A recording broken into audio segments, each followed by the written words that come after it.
Ten bude za chvíľučku zlietať a už ho môžeme vidieť vo vzduchu, ako zrýchľuje smerom k stredu dráhy s miernym stúpaním a následnou zákrutou doľava smerom na stred dráhy k vám, aby ste ho mohli všetci ako napravo, tak aj naľavo krásne obzrieť.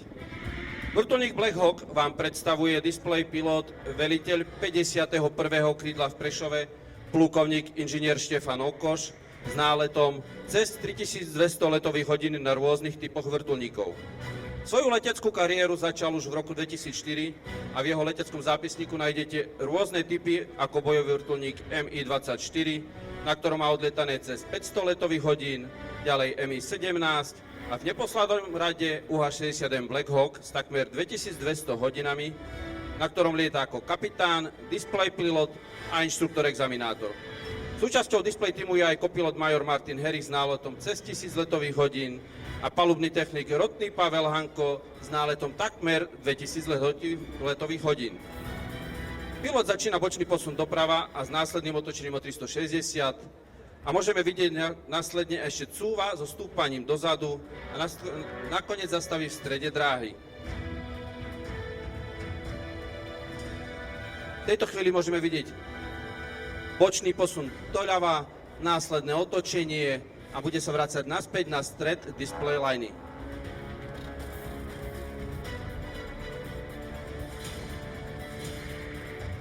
V tomto môžete vidieť, ako pilot letí stále v jednom smere a zároveň vykonáva otáčanie okolo vertikálnej osy. Tento manéver vyžaduje od pilota naozaj úplné sústredenie a koordináciu. A môžeme už vidieť následné cúvanie po chvoste. A následne bude také efektné potlačenie dopredu a rozbehnutie vrtuľníka, ktoré už môžeme práve vidieť. S následným odletom doľava, kde vykoná jeden z najkrajších prvkov leteckej akrobácie, tzv. Súvrat. Pilot naberá rýchlosť a následne prevedie vrtuľník do prudkého strmého stúpania pod uhlom 30 stupňov, kde vytráca rýchlosť na približne 60 knotov, kedy vyšliapne pedál nožného riadenia priamo v tomto momente do strany požádaného obratu, v našom prípade doľava.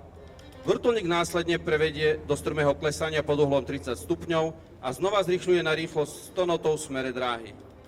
Kde bude nasledovať ďalší prvok, tzv. Quick Stop, kde môžete vidieť, že pilot pri tomto manévri zbrzduje vrtuľník z rýchleho dopredného letu až do nulovej rýchlosti, kedy zastaví, zavisí nad jedným miestom v teréne a tento manéver sa často používa na mieste zásahu pri vysadení špeciálnych jednotiek. Pilot po zastavení vrtuľník prevádza do cúvania po chvoste, otáča vrtuľník o 90 stupňov od dráhy a začína stúpať do určitej výšky, kde po zastavení zase efektne pretlačí nos vrtuľníka dopredu so sklonom 30 stupňov. A rozbieha vrtuľník, tentokrát doprava. S kontinuálnym zvyšovaním rýchlosti a náklonom do 60 stupňov s prechodom do ďalšieho prvku, tzv. Osmičky. Tento prvok je jeden z mojich obľúbených práve kvôli zvukovému efektu, ktoré vydávajú listy nosného rotora. O chvíľu ho budeme počuť. A už je to tu. A je to zase, keď pilot prevádza vrtuľník z pravého do ľavého náklonu alebo opačne.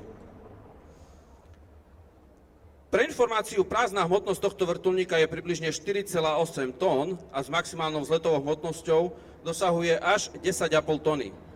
Okrem štvorčlennej posádky dokáže odviesť až 11 cestujúcich. Cestovná rýchlosť je približne 280 km v hodine s doletom až 590 km. Vrtuľník dokáže vystúpať až do výšky 5790 metrov, kde už ale piloti musia mať na tvárach kyslíkové masky, pretože od výšky 4 km je už nedostatok kyslíka a mohli by sa prejaviť príznaky tzv. Hypoxie.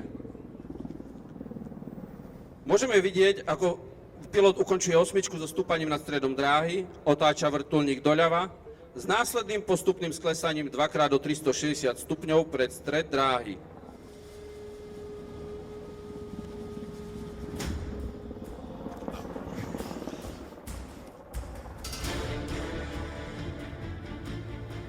Následne sa pilot dotočí o 90 stupňov a začne cúvať na koniec dráhy a otáčať sa po chvoste.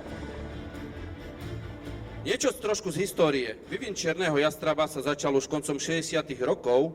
Dôraz sa kládol na vysoký výkon aj v teple, vo veľkej nadmorskej výške a rovnako schopnosť prežiť poškodenie v boji. Na prevádzkovú spoľahlivosť, flexibilitu, schopnosť transportu na taktickej úrovni ako je možnosť použiť zbrane. Veľkosť vrtuľníka bola limitovaná požiadavkou, aby ho bolo možné transportovať vo vojenskom transportnom lietadle C-130 Hercules, ktorý môžeme vidieť aj tu na statickej ukážke. Prvý vzlet bol v roku 1974 a od roku 2017 sa stali aj súčasťou výzbroje ozbrojených síl Slovenskej republiky.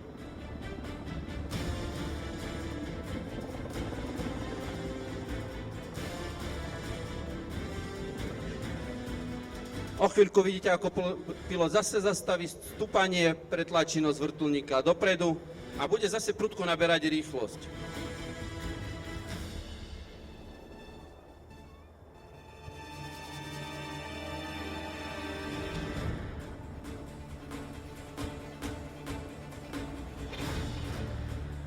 Nasledujúci prvok bude tzv. Súvrat, tentokrát ale doprava.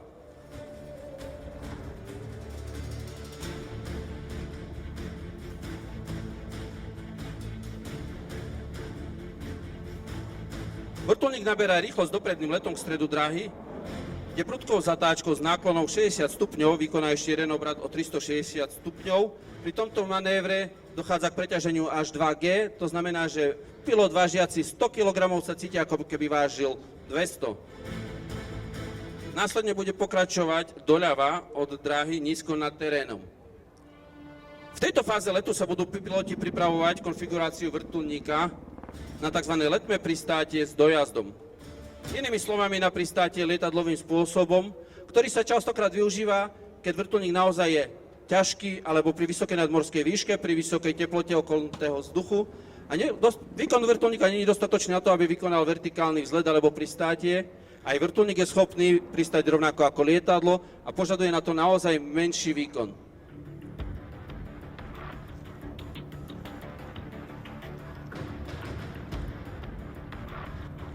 V priebehu bojovej zatáčky musí vrtuľník vykonať zatáčku o 180 stupňov, túto zatáčku sme práve mohli vidieť, a bude nasledovať tzv. Letmé pristátie a vzlet.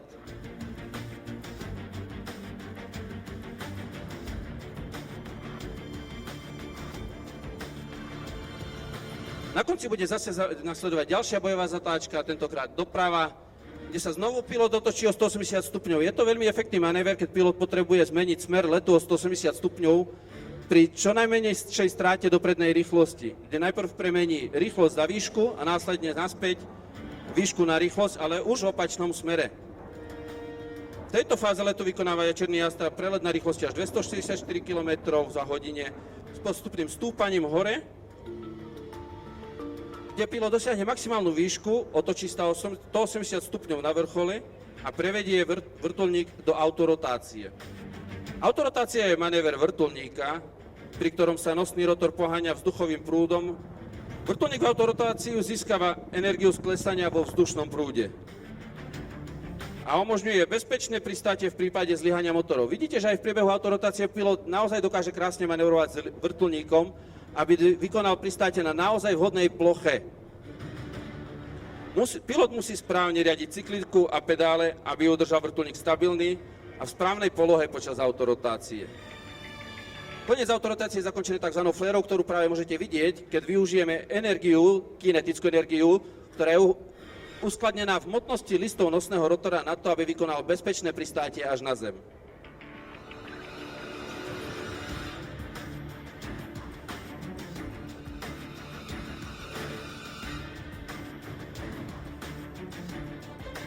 A to bude pomaly z našej letovej ukážky vrtuľníka UH-60 všetko. Ďakujem vám za vašu pozornosť.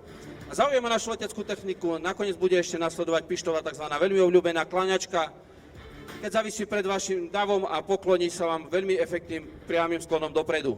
Ďakujem ešte raz za pozornosť a určite si ešte zvyšok dnešnej leteckej show. Major František Novotný ze Slovenských vzdušných sil nám okomentoval vysokou pilotáž stroje Black Hawk, Černého jestřába Slovenských vzdušných sil, stroje UH-60M. Děkujeme, my ještě budeme moci zatleskat a zamávat pilotovi za tuhletu ukázku, se kterou se s námi loučí. A za chvíli už další dynamická ukázka na zemi.